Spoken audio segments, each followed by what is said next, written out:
자,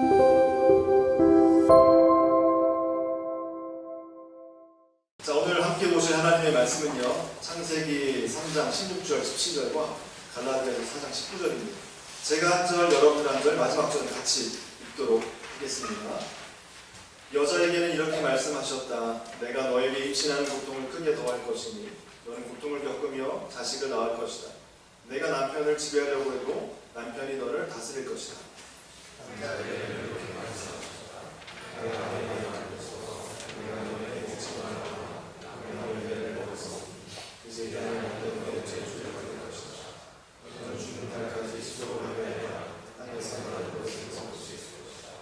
나의 자녀 여러분, 나는 여러분의 기초에 그리스도의 형상이 이루어지기까지 다시 이 산의 고통을 겪습니다.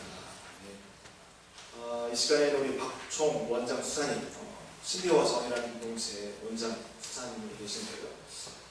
비루하고 거룩한 노동이라는 제목으로 하나님의 말씀 전해주시겠습니다. 우리 나오시는데 박수로 환영하겠습니다.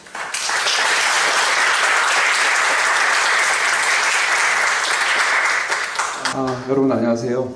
지난 4월 말에 여기 와가지고 말씀을 전한 기억이 있는데 한 6개월 만에 다시 뵙습니다. 6개월이 지났으니까 아마 저라는 존재에 대해서 까맣게 잊으셨을 것 같아서 굳이 다시 제 얘기를 조금 하자면 저는 자비랑 사역자로 비제도권 교회인 신비와 저항이라고 하는 교회 공동체를 11년 전에 개척해서 사역을 하고 있고요. 또 그 밖에 여러 가지 교회에서 연대 사역을 하고 있습니다. 특별히 가난하고 억압받는 사람들을 위해서 현장에서 자주 모이고 있고요.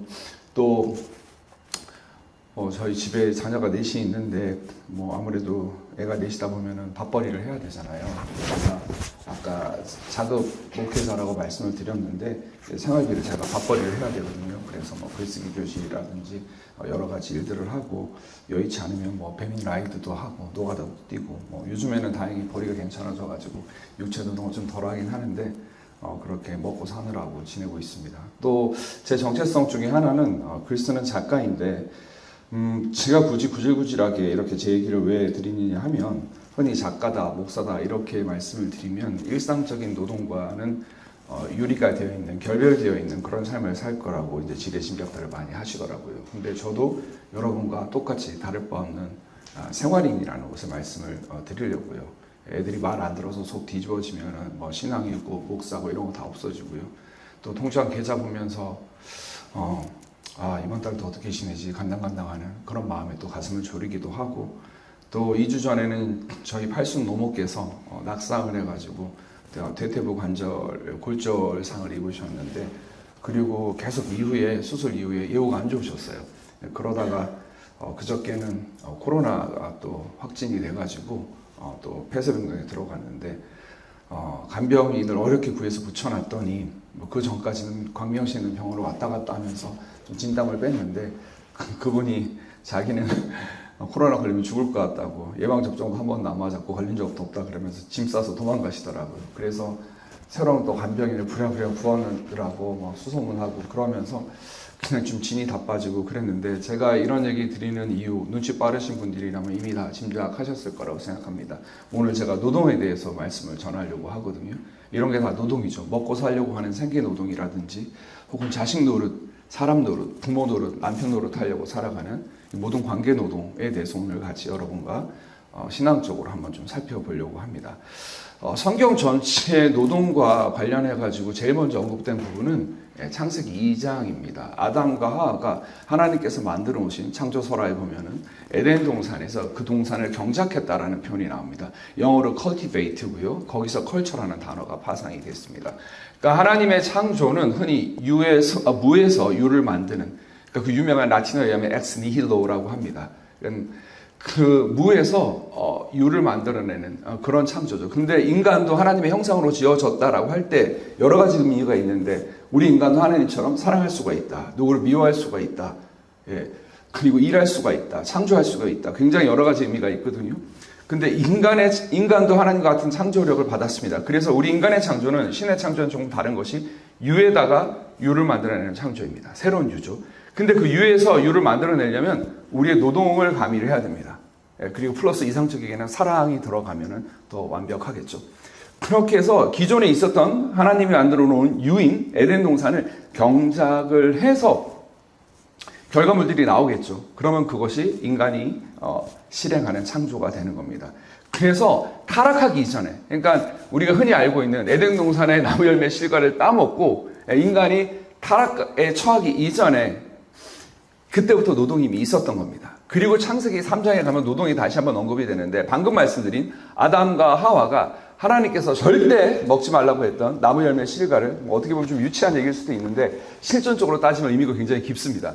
그 나무 열매 실과를 따먹고 나서 타락을 하게 되죠. 그러고 나서 하나님이 내거시는 그 처방전, 프리스크립션이 뭐냐면 놀랍게도 노동입니다. 그래서 오늘 우리가 본문에 읽었던 여자에게는 해산의 고통을 더할 것이고 남자에게는 죽도록 수고해야 땅이 그 소산을 내리라, 먹고 살게끔 될 것이다 라는 그거죠. 그래서 이 성경 말씀이 기록된 것이 이스라엘 백성들이, 그러니까 BC 시절입니다. 기원 전에 바벨론이라고 하는 고대의 대제국에 멸망을 하고 포로로 끌려갑니다.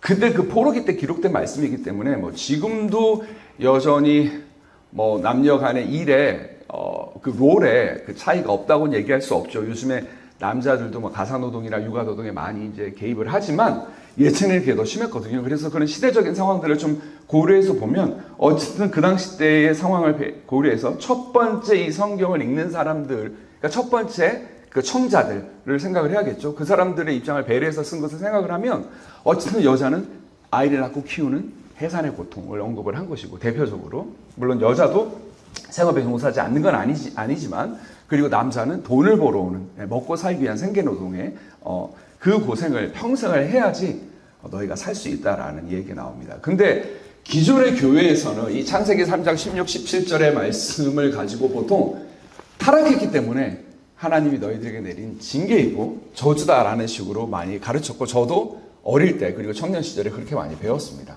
근데 사실 하나님의 모든 징계는 맞습니다. 하나님의 모든 징계가 그렇듯이 사실 이건 저주는 아니에요. 오히려 하나님의 은총이라고 생각을 해야 됩니다. 근데 하나님의 은총이라고 생각하기에는 노동이 너무 고통스러운 거죠.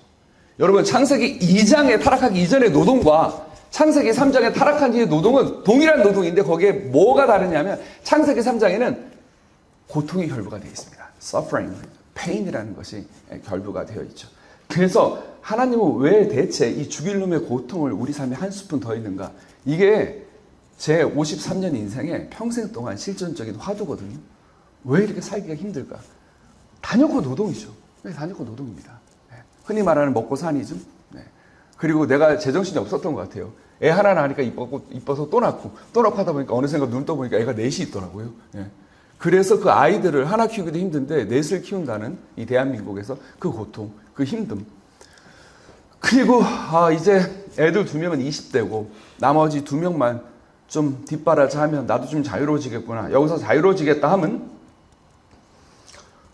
저는 글 쓰는 은사를 받았는데 글쓰기가 항상 삶의 다른 우선순위에 치이고 밀리다 보니까 제가 맘 놓고 책을 못 써요. 그래서 애들이 좀 키워놓고 나면 내가 좀 자유로워져서 글쓰기에 시간을 좀 할애하겠구나 싶었는데, 이번에 저희 어머니가 병원에 입원을 하고 앞으로 굉장히 1년 정도 길게 입원과 또 재활을 거듭해야 한다는 얘기를 듣고서 이제는 늙으신 병약한 노모에 병관하다가 내 50대가 다 가겠구나, 이런 생각을 하면 좀 암울한 거죠. 힘듭니다. 삶이 힘들어요. 밖에 나가서 하루 종일 일하다가 파김치가 돼서 집에 들어왔는데 집에서 눈 떠보면 할 일이 계속 쌓여 있습니다.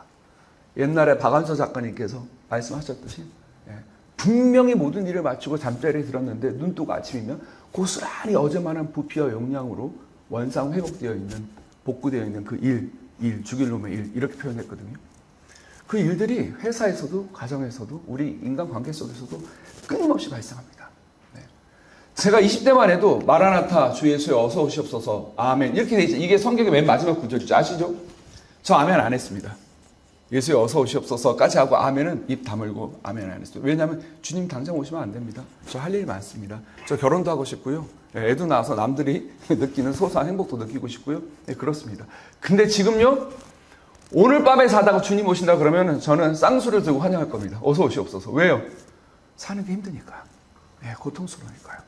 하루하루 사는 게 되게 힘듭니다. 다 놓고 여러 가지 이유가 있겠지만 노동이죠. 노동입니다. 그래서 저주가 아닐래야 아니게 생각하기 힘들죠. 그래서 우리들이 이 지겹고 이 비루한 노동에서 벗어나기 위해서 우리가 부러워하는 선망을 만듭니다. 인간은 그렇죠. 그게 뭐냐면 흔히 말하는 소위 금수저, 골든 스푼이죠. 금수저입니다. 그래서 금수저들을 보면서 야, 저 사람들은 우리처럼 일은 하더라도 먹고 사느라고 치이지 않아도 되니 좋겠다라고 선망을 하죠. 그런데 사실 여러분, 제가 오늘날 여러분께 이 자리에 서서 위로가 되는 말씀을 드리고 싶어요. 그러면 하나님의 의도, 우리가 100% 인간이기 때문에 헤아릴 수는 없겠지만 왜 고통과 노동을 결부해갖고 일할 때마다 고통을 받게 하셨는가? 물론 고통만 있지는 않아요. 보람도 있고 기쁨도 있고 여러 가지가 있습니다만 어쨌든 일은 고통이죠. 지겹습니다. 우리 공동기도문 아까 같이 읽으셨잖아요. 여러분 공감하지 않으시나요? 이 필요하고 지겨운 노동, 여기에 꿀도 타지 않고 미워하지도 않은 채 하루하루 견뎌내게 하라고 제가 이 기도문을 매주 저희 교회 공동체 모일 때마다 같이 낭송을 하는데, 그래서 40대 이후로는 제가 이렇게 얘기하지는 않습니다. 그 전까지는 그랬어요. 사는 게 힘들지? 근데 지금은 사는 게 왜 이렇게 힘들지? 라고 얘기하지는 않습니다. 당연히 힘들지. 인생이라는 게. That's the way it is. 그냥 이렇게 생각하는 거죠. 이게 인생이니까. 그렇게 좀 받아들이게는 된 거죠. 그래도 여전히 고통스럽고 힘듭니다. 왜 이렇게 힘들까요?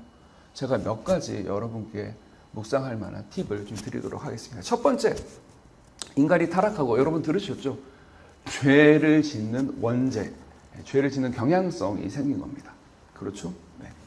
그 경향성이 생겼는데 모르겠어요. 신앙이 없으신 분들은 나 정도면 착한 사람이지 뭐 원죄가 있다고 그러고 태어날 때부터 죄인이라고 그러는데 솔직히 좀 불편하다 이렇게 생각할 수도 있어요. 저도 다분히 철학적인 사람이고 실존적인 인간이라서 그런 말들이 불편하고 솔직히 교회를 어릴 때부터 다니면서도 좀 솔직히 믿겨지지가 않았거든요. 근데 인간이 자기와 조금만 다르면 굉장히 익스클루시브한 면모를 보이잖아요. 쟤는 왜 저럴까? 그 사람은 원래 그런 거예요.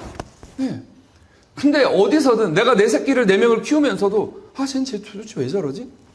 그런 모습 자체를 발견할 때마다 내가 죄인이구나를 느끼는 거예요. 다른 사람이 있는 모습 그대로를 수용하지 않고 왜 내 마음에 들게 제가 존재하지 않지? 직장에서든 가정에서든 어디에서든 교회에서든 그거 자체가 우리가 죄인이라는 걸 보여주는 거죠. 이 외에 죄성에 대해서 논하고자 하면 한두 끝도 없습니다. 그래서 우리가 죄성을 갖게 됐는데 그 죄성을 갖고 살아가다 보면 물론 여러분 Don't get me wrong. 제 말씀을 오해하면 안 됩니다. 우리 안에 여전히 하나님의 형상이 남아 있습니다. 우리 안에 선한 것들이 나옵니다. 여기서 아직 예수님을 믿지 않고 흔히 말하는 거듭나지 않은 사람들도 하나님의 형상이 여러분 안에 계십니다. 그래서 우리 안에서 선한 것들이 나와요. 때로는 교회 다니지 않는 사람보다, 교회에 다니는 사람보다도 다니지 않는 사람이 훨씬 더 착하고 훌륭하게 사는 모습을 저는 굉장히 자주 목도를 합니다. 그래서 우리 안에 선한 것들이 여전히 존재하지만 또 죄성도 있죠. 근데 문제는 이 죄성을 가만두면 이게 계속 발현이 되고 흔히 말하는 확대, 재생산이 되거든요. 그것을 막게 해주는 예방주사 역할을 하는 것이 뭡니까? 그게 노동입니다. 그래서 타락 이후에 인간이 죄성과 원죄를 갖게 됐을 때 이 비루하고 지겹고 고통스러운 노동을 하지 않으면 죄를 짓게 되는 거죠. 그래서 여러분 먹고 살지 않아도 될 만큼 충분한 재산을 쌓아놓고 사는 게 저희 어머니가 맨날 아침에 일어나서 눈만 뜨면 제 어릴 때 하신 말씀이 먹고 살 만큼 재산 쌓아놓고 오늘 어떻게 먹고 살아야 되지? 이 걱정 안 하고 살면 정말 소원이 없겠다. 이렇게 얘기하셨는데 사실 그게 축복 같잖아요. 왜냐하면 매일같이 출근을 해야 되고 일에서 이 거대한 쳇바퀴에서 벗어나지 못하는 우리들의 삶을 생각하면 하지만 저는 그게 저주라고 생각합니다. 왜냐하면 제가 재벌들의 삶이나 굉장히 부유한 사람들의 삶을 모르지만 우리가 문학작품이나 영화나 또 주위에 들리는 소문에 의하면 대충 알 수 있지 않습니까? 여러분 비루하고 고통스러운 노동의 삶을 반복하지 않은 사람은 죄에 빠지기가 되게 쉽습니다. 그 일례로 제가 다윗 얘기를 하려고 그래요. 다윗이 여러분 어느 정도 다윗에 대해서 사전 정보가 있는지 모르겠지만 다윗이라는 사람이 왕이 될 거라는 예언을 받습니다. 왕이 될 거라는 오라클을 받아요. 근데 이미 왕이 있어요. 사울이라고 하는 소울이라고 하는 왕이 있습니다. 이 소울이 데이비드를 죽이려고 합니다. 냅두면 저 새끼가 나를 죽이고 왕이 될 거라고 이렇게 생각하겠죠. 그래서 흔히 말하는 조선시대 때 왕궁 안에서 펼쳐지는 세자들의 그 싸움을 상상하면 될 겁니다. 근데 다윗이 도망을 다닙니다. 흔히 말하는 반정부 세력하고 도망을 다니면서 게릴라전을 펼치면서 숲으로 산으로 숨어 다니고 남의 나라로 도망가고 망명을 하고 이렇게 다닙니다.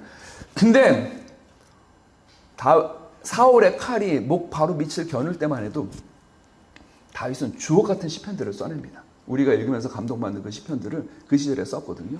근데 나중에 하나님의 예언이 맞아 떨어져가지고 사울 정권이 몰락을 다윗이 왕좌에 오릅니다. 그래서 그가 왕좌에 오르고 나니까 이젠 전쟁터에 나가서 싸우지 않아요. 요압 같은 장군들이 배하께서는 옥체 보존하시옵소서, 위험한 전쟁터는 우리 장군들이 나가겠습니다 해갖고 다윗을 편안한 왕궁에 모십니다. 그리고 다윗이 아침도 아니고 늦게 지루하게 늦잠을 자고요, 한낮에 일어나서 왕궁 옥상에 올라가고 이렇게 산책을 하는데 보니까 저쪽에 한 여인이 목욕을 하고 있는 게 보이는 겁니다. 그래서 그때 제가 아까 말씀드린 죄성이 일어납니다. 욕정. 하나님께서 내게 주지 아니한 그리고 인격적인 애정관계가 없는 한 여성을 왕의 권력으로 위계적 위압에 의한 저 여인을 데려오라고 말합니다. 그래서 그 여자와 간음을 하는 거죠. 근데 알고 봤더니 이 여인이 놀랍게도 전쟁터에서 나와서 싸우고 있는 용맹한 자신의 부하 장수의 부인이었던 겁니다. 그래서 이 여인이 나중에 알립니다. 전하, 제가 임신을 했습니다. 그동안 제 남편은 전쟁터에 나간 제 남편과 관계를 가지지 않았기 때문에 이 아이는 왕의 아이, 임금님의 아이인 것 같습니다 라고 하자 다윗이 이 사실을 숨기려고 우리아라고 하는 그 여인의 남편이죠. 남편을 그 치열한 전쟁터에서 불러서 휴가를 줍니다. 좀 쉬어. 고생했어.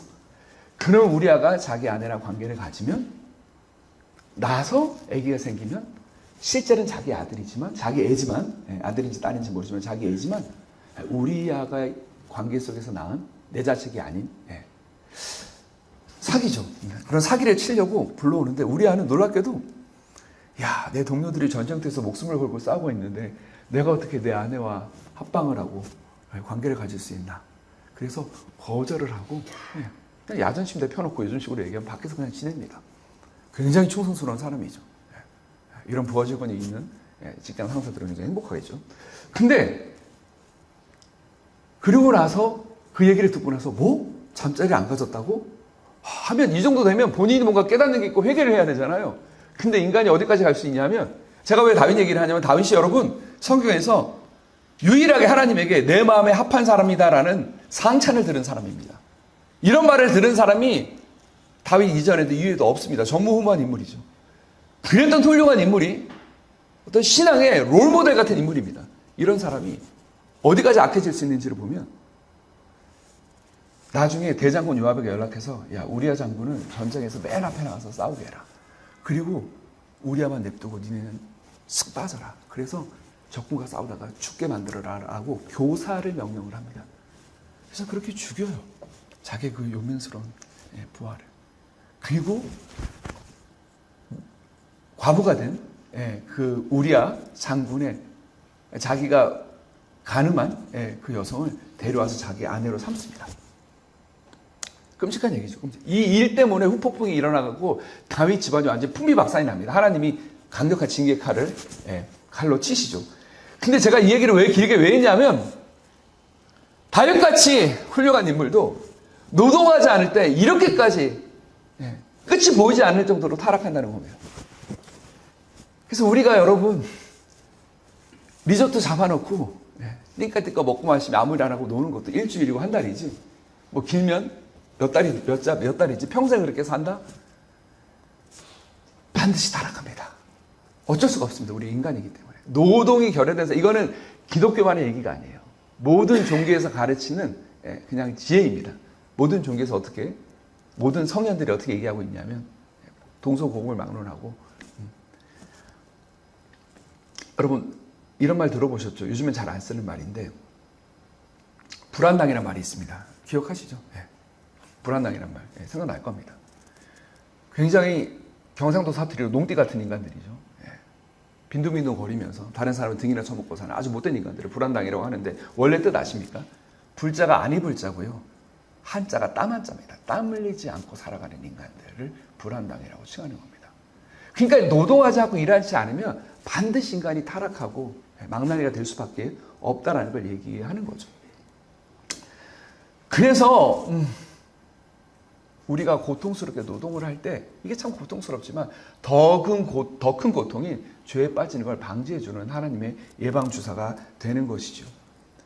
그리고 우리가 노동을 할 때 우리 안에 파괴되고 일그러진 하나님의 형상이 조금씩 느리지만 서서히 회복되기 시작합니다.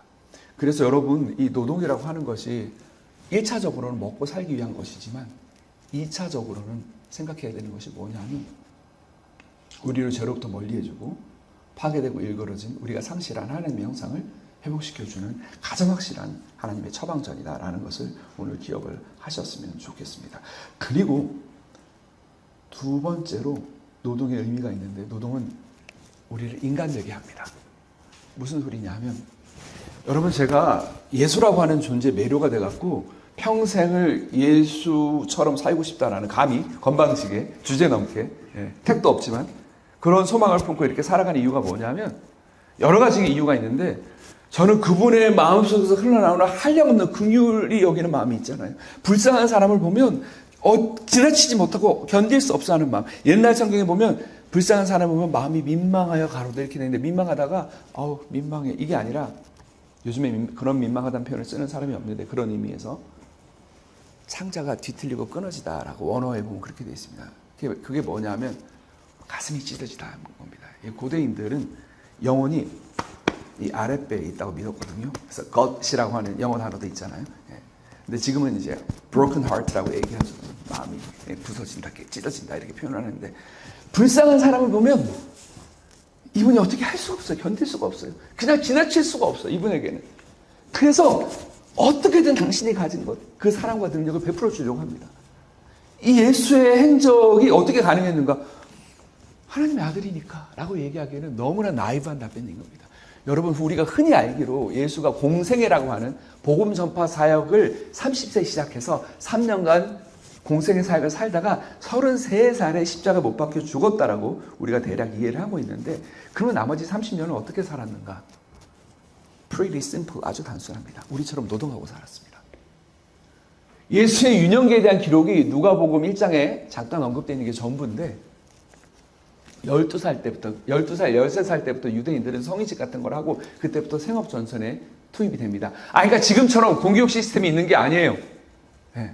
귀족들이나 멘토라고 불리는 가정교사를 불러갖고 지식을 가르쳤지만, 그냥 12살, 13살 되면 생업에 투입이 돼갖고, 아버지가 목수야? 목수일을 하는 겁니다. 아버지가 어부야? 땅에 가서 물고기 잡는 일을 하는 겁니다. 그렇게 살았어요. 그렇게. 아버지가 양치기야? 양치기로 산 겁니다. 그렇게 살았어요.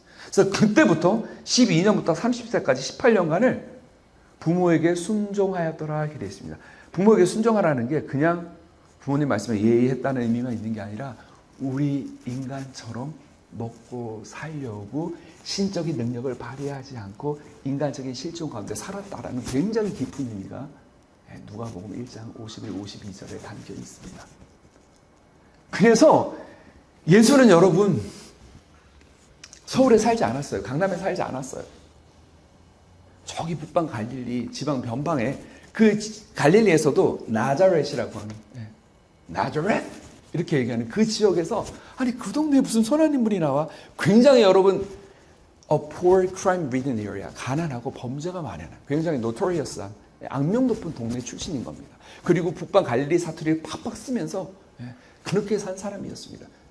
근데 그 사람이 가난한 목수 출신의 집안의 아들로 장남으로 태어나서 생계를 책임지기 위해서 그렇게 바득바득 애썼고, 성경 연구자들의 연구에 의하면 그 아버지 요셉이 일찍 죽었다라고 되어 있습니다.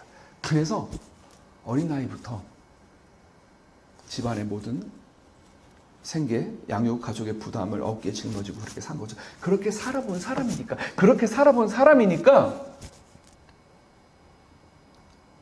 민중들의 고통을 아는 겁니다. 먹고 사는 집의 아픔을 아는 겁니다. 그래서 제가 예수님을 사랑할 수밖에 없는 이유가, 여러분 주기도문 아시죠? 하늘에 계신 우리 아버지요. 다 아실 겁니다. 거기 크게 두 파트로 나눠져 있는데, 첫 번째 파트는 하나님 나라와 하나님의 영광을 위한 간구가 있고, 두 번째 파트 우리 인간을 위한 간구. 첫 번째 뭐죠? 오늘날 우리에게 일용할 양식입니다. 놀랍지 않습니까? 세상 어떤 종교가 먹고 사는 문제에 대한 기도를 맨 먼저 올려놓습니까? 천박하잖아요. 우리에게 아름다운 기도가 많잖아요. 그렇죠? 우리가 날마다 하나님의 형상을 담게 하옵시고 우리 안에 사랑이 넘치게 하옵시며 뭐 세계 평화를 구할 수도 있겠고요. 지금 팔레스타인과 이스라엘 전쟁 때문에 마음이 너무 아파갖고 어제도 가슴이 찢어지는 것 같아서 기도하다가 너무 속상했는데 기도할 거 정말 많잖아요. 숭고하고 거룩한 기도. 근데 왜 고작 주님 우리는 어떻게 기도할까요? 라고 제자들이 예수님께 요청하자 너희 이렇게 기도해라 라고 하면서 하늘에 계신 우리 아버지요 이름이 거룩히 여김을 받으시오며 한 다음에 하나님의 영광을 위한 기도가 끝나자마자 너희를 위해서는 이렇게 기도해라. 오늘날 우리에게 일용할 양식을 주옵시며. 제가 이래서 예수를 사랑하지 않을 수가 없는 거죠. 당신께서 공생의 3년에 6배가 되는 18년의 시간을 노동자로 먹고 살아봤거든요. 치열하게 살아봤기 때문에 그 아픔을 누구보다 잘 아는 거죠. 그렇죠? 그래서 이분의 비유에 보면 참 놀랄만한 얘기가 많이 있습니다. 정규적인 일자리가 없는, 지금으로 하면 비정규직이겠죠. 프리터들이나 아르바이트 하면서 먹고 사는 사람들이 새벽 인력 시장에 모여 있는데, 야, 우리 포도원에 일하러 갈 사람, 우리 포도원에 포도 따야 되는데 하루 일당 줄게. 원디나리온을 줄게. 그래서 아침부터 사람들을 데려갑니다. 근데 포도 매니저가 보니까, 야, 이래선 수확이 안 되겠는데, 낮에 왔더니, 여전히 있어요. 일구하지 못한 사람 또 데려갑니다. 지금 와도 내가 하루 일당 그대로 줄게. 아침 온 사람처럼. 여러분 아시죠? 성경에 나오는 유명한 일화입니다. 오후 3시에 갔다가도, 심지어 해지기 전에도 갔다가 사람들 데려갑니다. 물론 일화입니다. 일화. 예수님이 지어서 말한 얘기인데 이게 그냥 지어서 말한 얘기가 아니에요. 그 당시에, 예수님 당시에 대부분의 사람들이 그렇게 살았던 겁니다. 제가 국어 국문학과 출신인데 20대 때 글을 좀 써보겠다고 현실을 알고 싶어서 90년대 초반이죠. 영등포역이나 구로역 앞에 새벽에 일찍이나 첫 차를 타고 가보면 거기에 11월, 12월 그때쯤으로 기억하는데 두꺼운 돗바를 입고 이렇게 추워서 담배 피우면서 날개 있다가 봉고차 한 대가 딱 들어오면 문 열리면 인천 어디 건설 현장 몇 명 그러면 저 손 들고 그 사람들 부흥 튀어서 부흥 떠나고 그랬던 거죠. 그런 삶을 산 사람들이 태반이었던 겁니다. 그렇게 사는 사람들에게 주님께서 뭐라고 얘기하시냐면 오늘날 우리에게 일용할 양식을 주옵시며 라고 말씀하시면서 또 동시에 뭐라 그러냐면 너희는 무엇을 먹을까 입을까 염려하지 말라라고 하는 정상반되는 얘기도 동시에 하십니다. 무엇을 먹을까 입을까 염려하지 말라. 왜? 하나님께서 먹을 거 그냥 막 던져주니까? 통장에 돈을 알아서 팍팍 꽂아주니까? 아니죠. 너희는 노동할 수 있지 않냐. 그리고 그 노동의 결과를 하나님께 맡길 수 있지 않냐. 어떻게? 오늘날 우리에게 일용할 양식을 달라고 기도할 수 있지 않냐. 그러고 나면 안심해라. 먹고 사는 문제는 이방인들이나 구하는 것이다. 아무리 믿음이 있는 사람도 노동의 고통에서 벗어날 수는 없습니다. 똑같이 노동의 고통을 감내를 해야 되는 겁니다. 근데 이 고통을 감내하고 나면 어떻게 돼요? 예수님처럼 긍휼히 여기는 마음을 갖게 됩니다. 여러분 어떠세요? 먹고 사느라 아둥바둥하는 사람 보면 어떠세요? 어떤 마음이 드세요? 저렇게까지 살아야 되나? 이런 마음이 듭니까? 아니면 어떤 마음이 드나요? 지난주에도 저희 어머니 병원에 갔다가 우리 엄마 어떡하지? 큰일 났네 하고 멘붕이 왔고 집에 오는데 제가 상계역에 내려가지고 이렇게 가는데 할머니가 폐질이 막끔 쌓아가지고 막 정리를 하고 있더라고요. 리어카에다가 딱 보면서 그래도 우리 엄마는 젊은 시절에 노점에서 고생하곤 했지만 그래도 지금은 자식이 넷이나 있어서 어떻게든 그 넷 중에 대학 나온 거 나밖에 없지만 그래도 자식들이 병원비 걱정하지 마시고 편안하게 몸만 생각하세요 라고 하고 있는데 저 할머니는 무슨 죄를 이렇게 많이 져가지고 우리 어머니보다 더 연로해 보이는데 소고생을 하시나. 저거 폐지 모아서 갖다 봤자 갖다 줘봤자 하루에 몇천 원도 못 벌 텐데 마음이 너무 안 좋았고 주위를 둘러보니까 편의점이더라고. 편의점에 가서 할머니가 좋아하실 만한 것들을 사다가 드리면서 할머니 힘드신데 이거 드시고 하세요. 누구세요? 그때 그냥 이 동네 주민이에요. 여기 이사 온 지 몇 달 안 돼갖고 할머니 보니까 저희 어머니 생각났어요. 어떠세요 여러분? 그런 분들을 보시면 어떤 마음이 듭니까? 나는 말년에 저렇지 않게 열심히 살아야겠다 이런 생각이 드십니까? 아니면 저분은 평생 고생하면서 사셨을 텐데 저 말년에 저렇게 고생하시구나 하면서 예수님같이 마음속에서 막 가슴이 찢어지는 듯한 연민하는 마음이 그 동질감의 마음이 듭니까? 여러분, 사람이 인간이 된다는 게 무슨 뜻입니까? 고통받는 사람, 힘들게 사는 사람, 치열하게 사는 사람, 아둥바둥 어렵게 사는 사람을 보면 우리 안에 공감의 눈물이 나오는 게 그게 인간입니다. 그렇죠? 네. 그런 폐지집도 할머니를 보면서 야, 너도 말년에 저러지 않으면 열심히 공부해야 돼. 지금처럼 공부하면 안 된다. 알았지? 라고 얘기하는 사람은 제가 함부로 판단해서 미안한데 인간이 덜 된 사람입니다. 어떻게 그 사람을 자기 자식을 가르치려는 교훈의 재료로 도구로 사용할 수가 있습니까? 여러분, 예전에 대한항공이 땅콩항공이라고 조롱받던 시절이 있었습니다. 그때 조연아 씨가 저랑 나이도 비슷한데 저는 그분의 삶을 살아보지 않았기 때문에 함부로 이러쿵저러쿵 말한 적이 없어요. 다만 안타까운 건 제가 아는 한, as long as I know, 제가 아는 한 그 사람은 자기가 자기 혼자 과자 봉지를 열어본 적도 없습니다. 다 그거 열어주고 공주처럼 떠받들면서 재벌 집안에서 그렇게 자란 걸로 압니다. 근데 그 사람이 자기가 오너인데 자기 first class인지 뭐 executive class인지 모르겠지만 하여튼 1등석을 탔습니다. 탔는데 흔히 말하는 그 마카다미아, 그 땅콩이라고 불리는 거, 그걸 갖다 줬는데 그걸 안 뜯어줬다고 심통이 난 거죠. 그래서 이걸 뜯어달라고 말하긴 뭐하고 그러니까 아니 first class 승객들한테도 이렇게 접대하나? 그랬더니 승무원이 당황해갖고 매뉴얼에 그렇게 돼 있습니다. 그러니까 사무장 불러와. 그래서 박창진 사무장이라고 하는 언론에도 좀 나온 그 사람이 와갖고 여차여차 하다가 매뉴얼이 그렇게 돼 있습니다. 그런 걸 말해서 매뉴얼 가져와. 그래서 출력해갖고 바인드에 넣어놓은 매뉴얼 딱 보니까 그렇게 돼 있는 거예요. 근데 약간 이분이 감정 조절에 장애가 있잖아요. 그 집안분들이. 저는 절대 조롱하기 위해서 얘기하는 거 아닙니다. 예. 저도 감정이 격해지면 참지 못한 인간 중에 하나라서. 예. 약간 이분 가족들은 좀 치료를 확실히 받으시면 좋겠는데 민망하지 말고. 예. 근데 자기 분노의 감정을 절제를 못하니까 무릎 꿇어를 시전을 했습니다. 무릎 꿇렸습니다. 두 사람은. 그래서 박창진 사무장이 그 트레이에다가 손을 이렇게 대고 있는데 그 바인더를 내려쳐갖고 손끝을 쳐갖고 여기가 시퍼렇게 피멍이 들었습니다. 이거 찾아보면 다 나오는 기록입니다. 그러고서도 부분이 풀리지 않아서 활주로로 나간 비행기를 자동차도 아닌데 빠꾸 돌려 해갖고 너는 이 비행기 탈 자격도 없어. 내려. 그래서 내리게 합니다. 사무장 없이 비행기가 JFK 공항에서 저도 자주 이용했던 공항인데 미국 집회 갈 때마다 한국으로 이렇게 온 겁니다.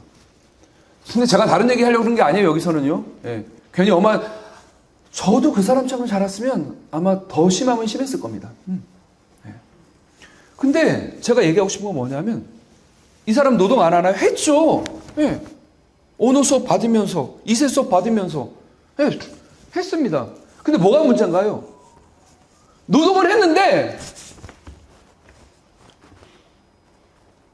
내가 이거 일 안 하면 먹고 죽겠지라고 하는 절박감이 없이 그 고통이 없이 일을 한 겁니다. 제 말이 무슨 말인지 이해하시죠, 여러분?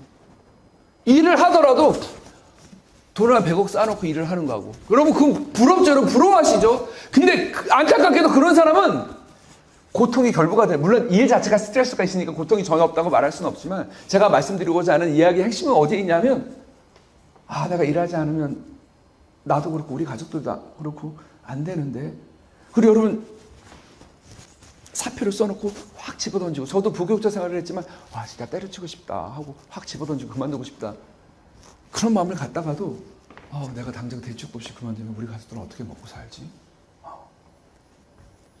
그것 때문에 욱하는 마음을 삼키고 일해본 경험이 없는 사람들은 그런 노동의 고통을 견뎌본 적이 없는 사람들은 몰라요. 그 심정을 모르면 그 사람들의 마음에 공감할 수가 없습니다. 그래서 그 사람들 중에 아주 잘못되면 예전에 베테랑이라는 영화에서 유아인이 연기했던 재벌 3세 같은 그런 캐릭터가 나오는 거죠. 그렇죠? 항상 현실이 픽션보다 더 실감나잖아요.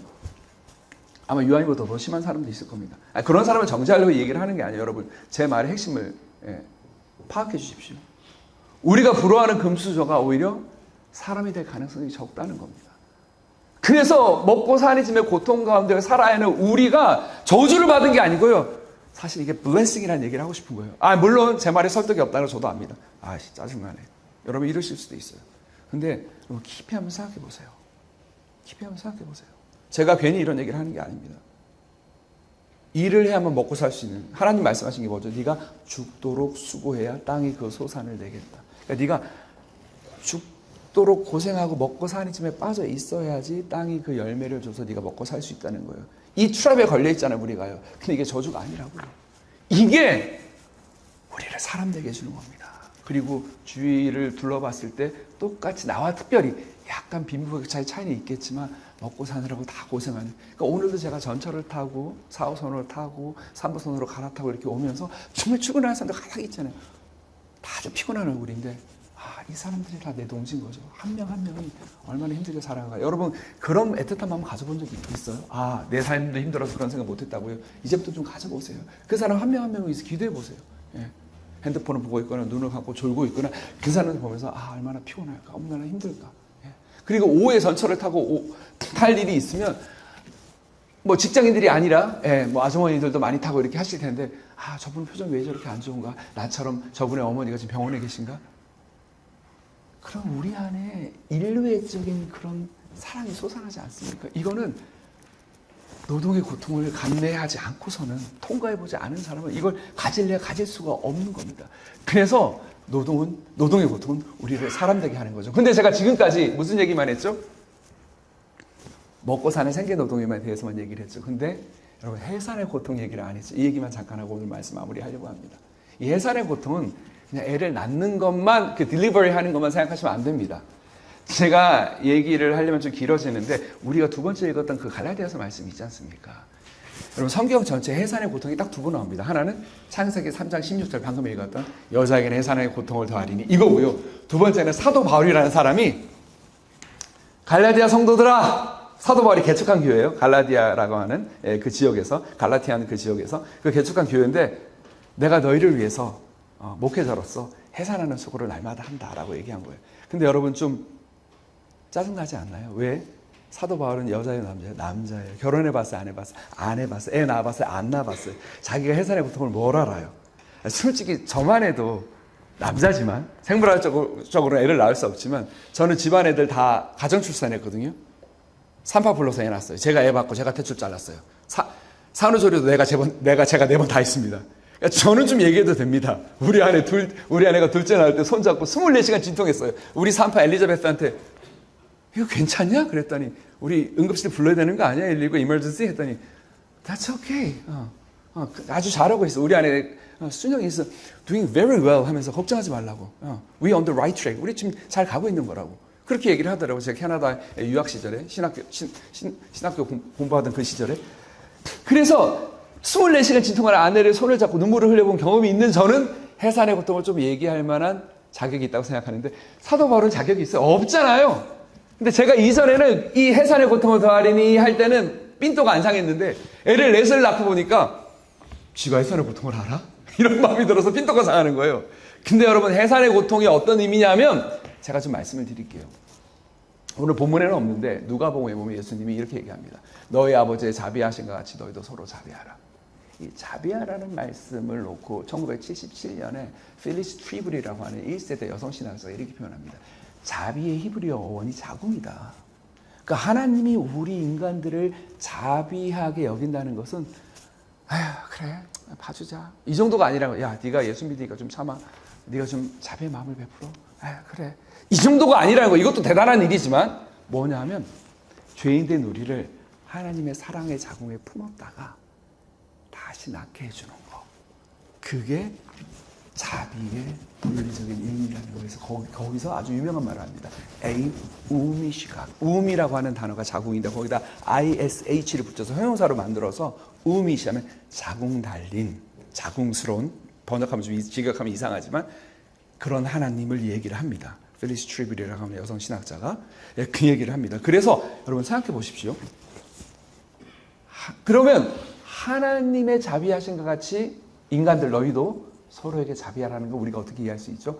하나님이 죄인인 너희들을 거룩한 그분의 자궁에 품었다가 새 사람으로 거듭 낳아주신 것처럼 너희도 너희 서로를 품고 낳아주라는 겁니다. 이 노동이 창세기 3장 16절의 해산의 고통을 의미하는 겁니다.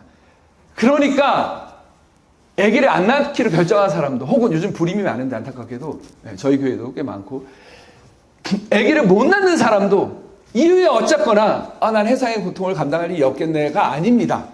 우리는 다 해산의 고통을 겪어요. 남자든 여자든 관계없이. 무슨 얘기예요?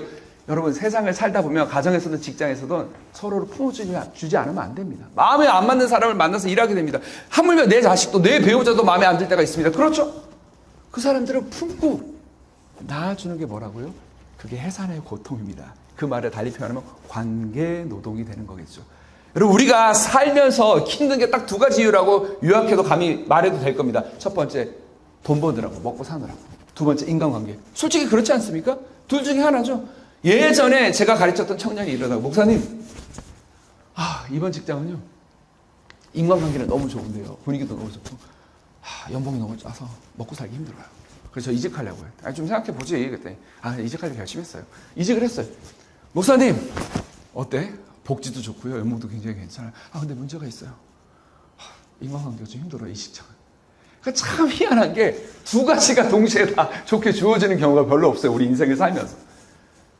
그래서 일 때문에 먹고 사느라 힘들고 인간관계 때문에 힘들고. 그렇죠? 네. 그 두 가지 노동에서 우리가 벗어날 수가 없습니다. 근데 그 노동을 우리가 묵묵히 감내하는 게 뭐라고요?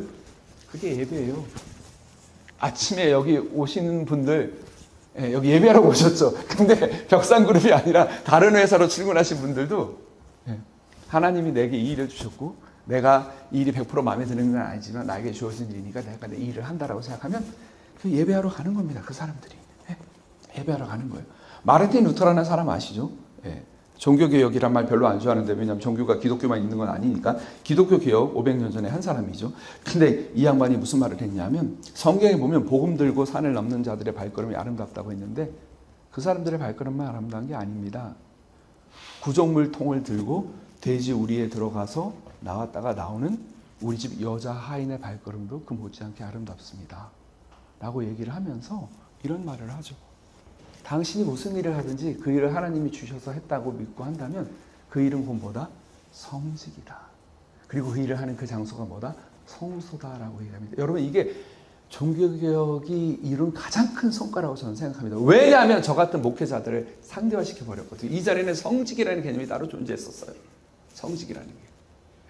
그래서 저 같은 사람들이 이런 로만 칼라를 하고, 엄밀히 말하면 로만 칼라 아닙니다. 스코틀랜드 장로교에서 먼저 한 겁니다. 혹시 여기 천주교 다니시는 분들 오해하면 안 됩니다. 목사가 왜 이거 하고 왔지? 원래 이거 목사들이 먼저 한 겁니다. 근데 1952년에서 55년 제2차 바티칸 공의회에서 신부님들도 이거 하기로 결의를 한 겁니다. 그래서 신부님들이 처음 입이 대빨 나왔습니다. 왜 우리가 장로교 목사들이 하는 걸 따라해야 되지? 이래갖고. 어쨌든 이건 그냥 격까지 얘기고요. 그래서 어디까지 얘기했죠? 네, 저 같은 사람들이 하는 일은 더 거룩하다고 여겨졌었어요. 이건 마찬가지예요. 조선시대도 똑같잖아요. 그냥 육체 노동하는 건 천하다고 생각해서 선비들이 일 안 했어요. 고상하게 공자를 맹자를 책만 읽었습니다. 사용도 마찬가지죠. 플라톤의 그 이데아론 때문에 그 먹고 살려고 일하는 거 노예들만 시켜. 우리 같은 그 civilized people들은, 문명화된 사람들은, 바바리안들이 아닌 우리들은 고상하게 이데아를 생각해야 돼. 이렇게 생각했던 게 오늘날 세계를 지배해 왔죠. 그래서 육체 노동을 하고 막 돈을 벌려고 아둥바둥 살고 애기 똥기저귀 갈고 막 화장실 청소하고 이러면, 우리 어머니가 우리 아버지가 그러시면 어머니 아버지 거룩하다고 느낄 때도 있지만 대부분은 그 일은 천하다고 느낍니다. 정신적인 일, 종교적인 일에 관여할 때 거룩하다고 느껴요. 성직자들이 갖고 있는 영적인 권위가 어디서 오는지 알아요? 먹고 살려고 일 안 하는 겁니다. 애 낳고 키우고 아둥바둥 하지 않는 거죠. 그거를 천하다고 봤어요. 하지만 그거 천한 거 아니에요, 여러분. 그게 거룩한 거예요. 그게 거룩한 겁니다. 이 개념을 우리가 확실하게 도입하지 않으면 우리는 역사의 시계를 500년 뒤로 돌리는 거예요. 여러분, 제가 제 지위를 상대시켜서 얘기하는 겁니다. 분명히 제가 문제 낼게요. 제가 오늘 여기서 설교하고 있잖아요. 제가 목회자로서 할 일을 하는 거죠. 이 일하고 제가 이따가 집에 가면 화장실 변기 청소 닦아야 되거든요. 이번 주 제 순번이라서. 그러면 제가 화장실 변기 닦는 거하고 여기서 설교하는 거 어느 일이 더 거룩합니까? 답변 좀 해주세요. Answer me. 답변 좀 해주십시오. 어느 일이 더 거룩합니까? 화장실 변기 닦는 거하고 제가 여기서 설교하는 거하고 어느 게 더 거룩합니까? 왠지 심정적으로는 1번일 것 같은데 제가 뭔가 이렇게 질문을 한 거 보니까 2번으로 답해야 될 것 같죠. 둘 다 똑같이 거룩해요. 여러분, 믿으셔야 됩니다. 이거 안 믿으면 여러분 큰일 나요. 왜 그러냐면 나중에 천국에 갔을 때 저 같은 사람만 큰 면류관 쓰는 거예요. 저 같은 사람만 귀한 일 했잖아요. 먹고 사는 일들은 하나님 일이 아닌 거잖아요. 그게 아니라니까요. 먹고 사니즘, 그 다음 관계노동, 사람을 품고 낳고 하는 모든 일들, 애 키우는 일, 집안일, 살림. 여러분, 살림이란 말 기가 막히지 않아요? 우리 조상님들이 살다에다가 사역형으로 살리다, 거기다가 명사형 파생, 전미어인 미음을 붙였고 살림, 사람을 살리는 일이에요. 이거는 실비아 페데리치 같은 페미니스트 마르크스주의자의 책을 굳이 펼쳐보지 않아도 모든 지불노동은, 그러니까 노동이 크게 두 가지를 안 했는데 지불노동은 우리가 일을 해서 월급으로 지급을 받는 게 지불노동입니다. 모든 지불노동은, 이거 지불노동 한다고 옛날에 남자들 큰 소리 뻥뻥 쳤죠. 우리 아버지도 그렇고. 모든 지불노동은 부불노동, 노동을 해도 돈으로 환산 받지 못하는 노동. 어떤 노동이죠? 어떤 노동인가요? 살림이죠. 가사노동, 육아노동, 관계노동. 아니 내가 내 친구 고민 들어준다고 해서 돈이 떨어집니까? 아니잖아요. 내가 우리 동료 직장에 동료가 있는데 진짜 품고 나와준다 해서 돈이 떨어집니까? 아니죠. 부불노동이에요. 근데 모든 지불노동은 부불노동의 성격과 희생이 가능하다는 겁니다. 그래서 그 부불노동을 세상에서는 돈으로 책정해 주진 않기 때문에 자본주의 사회에서는 제대로 평가를 못 받지만 여러분들은 거듭난 그리스도인들이라면, 그리고 최소한 벽산이라고 하는 이 회사에서 제가 깜짝 놀랐어요. 주보 보고 23년간 이 예배를 해왔더라고요. 와, 놀랐습니다. 23년간 2000년 새 밀레니엄의 벽도부터 이거 예배를 시작해 온 거잖아요. 정말 할렐루야, 정말 축복합니다. 근데 적어도 벽산이라는 이 회사에 다니는 분들이라면 이거 인사 고과의 평가가 안 될 수도 있고 내 월급을 올려주는데 기여하지 않지만 이 부불노동이라는 게 이렇게 귀한 거구나. 그것들을 서로 평가해 줬으면 좋겠어요. 그래서 저는 제가 여러분 아까 화장실 변기 닦는 일을 한다 그랬는데 왜 그거 하는 줄 아세요? 이유는 간단해요. 제가 이런 데 나오면 여러분 그렇지 않아요. 제가 누군데 이 많은 사람들이 제 얘기를 40분 50분 경청해 듣습니까? 제가 뭐라고 솔직히 저는 이미 특권을 받았거든요. 솔직히 어디 교회 설교하러 가면 막 70대 장로님이 목사님 오셨습니까? 저희 아버지 또래 80대 되신 분들이 허리 숙여 인사하세요. 제가 뭐라고요? 이미 저는 다 이 세상에서 대가를 받은 사람이에요. 근데 아무도 보지 않고 인정해 주지도 않고 칭찬해 주지 않는 일이 있잖아요. 그건 하늘의 상급을 쌓아놓는 일이거든요. 그 일을 하려고 제가 집에 가서 변기 닦고 우리 집 고양이 화장실 청소 똥 치우고 그리고 우리 가족들이 모르는 일을 하는 거예요. 그 일을 왜 합니까? 남들에게 인정받지 못한 일을 하나라도 더 해야지 천국에 가가지고 부끄럽지 않을 것 같아서 그러는 거거든요. 여러분 이제 말씀을 맺어야 되겠습니다. 더 전하고 싶은 게 많아요. 시간이 벌써 이렇게 됐네. 죄송합니다. 여러분 제가 주말에 영국 작가 조지 엘리엇이라는 사람이 있습니다. 남자 이름은 조지니까 남자 이름 같은데 여자입니다. 이 미들마치라고 하는 작품을 제가 되게 좋아하는데 최근에 3년 전에 번역이 됐어요. 이 미들마치 맨 마지막 문장은 제가 읽어드릴 겁니다. 근데 번역이 됐는데 번역이 안 줘서 제가 번역을 했습니다. 한번 들어보십시오. 그녀가 주위 사람들에게 끼친 영향을 측정할 수 없을 만치 확산되었다. 이 세상에 선함이 늘어나는 것은 역사에 기록되지 않는 몸짓 덕분이다. unhistorical act라고 되어 있습니다. 이 세상에 선이 그나마 이 악한 세상에서 말세야 하더라도 선함이 조금씩 늘어나고 세상이 더 악하지 않은 것은 역사에 기록되지 않는 평범한 착한 행실들 때문인 거죠. 당신과 나에게 세상이 그렇게 나쁘지만 않은 까닭은 들어보세요. 드러내지 않은 삶을 충실하게 살아낸 사람들 덕분이 절반이요. 주목받지 못하는 삶이죠. 여러분 세상은 인스타하고 SNS 하면서 다 주목받는 삶을 원하잖아요. 근데 그게 무조건 나쁜 것도 아니에요. 솔직히. 인간의 본성이니까. 근데 드러내지 않은 삶을 남들이 보지 않을 때, 주목받지 못할 때, 평가받지 않을 때 그 삶을 충실하게 살아낸 사람들 덕분에 그 덕이 절반이고 뭐가요? 세상이 그렇게 나쁘지 않을 까닭에 절반이 그 이유고 나머지 절반은 이 부분 좀 울컥한데 아무도 찾지 않는 무덤에 묻힌 사람들 덕분이다. 원문에 unvisited tomb 이렇게 돼 있거든요. 그러니까 살아생전에도 남들의 주목을 못 받다가 죽었는데도 아무도 찾지 않는 무덤에 묻힌 그런 사람들 덕분에 이 세상이 더 악해지지 않고 조금은 살만한 세상이 되고 세상에 그래도 선함이 더 늘어난다는 겁니다. 여러분 감동적이지 않아요? 이거는 우리는 몰라요. 우리는 내 삶 살기에도 받았다니까. 근데 누가 기억한다고요? 저는 하나님이 다 기억하고 나중에 마지막 날에 잘했다 내 사랑하는 딸아 아들아라고 품어주시면서 칭찬해 줄 거라고 저는 믿습니다. 그 믿음이 있기 때문에 사람에게 평가받지 않더라도 제 일을 묵묵히 하면서 오늘 저에게 허락된 노동의 고통, 먹고 사니즘의 고통, 그리고 해산의 고통, 사람을 품고 낳고 내 자식도 우리 집, 우리 교회 성도들도 또 사회관계에서 만나는 모든 사람들도 품고 낳고 하면서 하나님 나를 거듭나게 해주셨으니 내가 조금이라도 저 사람 품고 낳아줄 수 있을까라고 생각을 하면서 그 관계노동의 고통까지 품고 가는 것이죠. 여러분, 시몬 베우라는 사람이 이런 말을 했습니다. 살면서 우리 인생에 사람들 하나로 묶어준 건 단 두 가지라고. 고통과 아름다움 두 가지죠. 그래서 요즘에 이제 단풍이 이제 앞으로 한 두 점은 되게 예쁘게 될 텐데 어디든지 그게 뭐 내장산이든 가까운 서울 근교든지 가서 단풍을 보면 와 아름답다고 감탄을 하잖아요. 옆에 있는 사람 아무도 모르죠. 모르는데 옆 사람이 정말 예쁘죠? 그러면 네 하고 여러분 웃으면서 답변하시겠죠. 왜? 아름다움 때문에 모르는 사람이지만 경계심이 허물어지고 하나가 된 겁니다.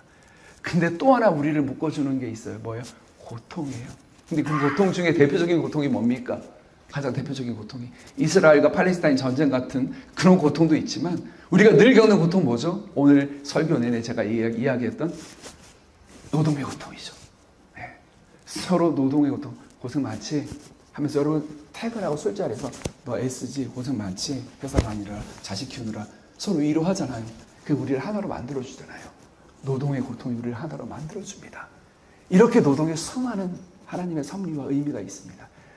그래서 말씀 뵙겠습니다. 오늘 우리에게 허락된 이 노동, 우리를 죄로부터 지켜주는 예방주사가 되고 우리를 사람 되게 하고 같은 노동의 고통을 겪는 사람들을 긍휼히 여기는 예수님의 마음을 품게 해주고 그리고 우리를 하나로 묶어주고 또 우리를 사람답게 살게 해주는 이 노동의 고통을 비록 고되고 힘들지만 하루하루 묵묵히 수행하는 저와 여러분이 되었으면 좋겠습니다.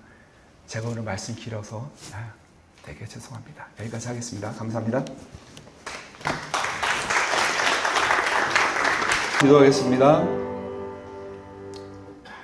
지금은 이 땅에 오셔서 우리와 같이 노동의 고통을 몸소 감내하신 예수 그리스도의 은혜와 또 우리에게 노동과 고통을 처방전으로 제시해 주신 하나님의 사랑과 또 우리가 고통스럽게 노동할 때 우리 안에서 또 우리 사방에서 우리와 함께 그 고통을 함께 겪으시는 성령님의 사귐과 소통과 역사하심과 은혜가 지금 이 자리에 고개 숙여 기도하는 그리고 이 자리에 참여하지 못한 모든 벽산 전 사원들 식구들에게 그리고 그들의 가정에게 또 그들의 삶의 모든 자리마다 이제부터 영원까지 함께 있을지어다. 아멘.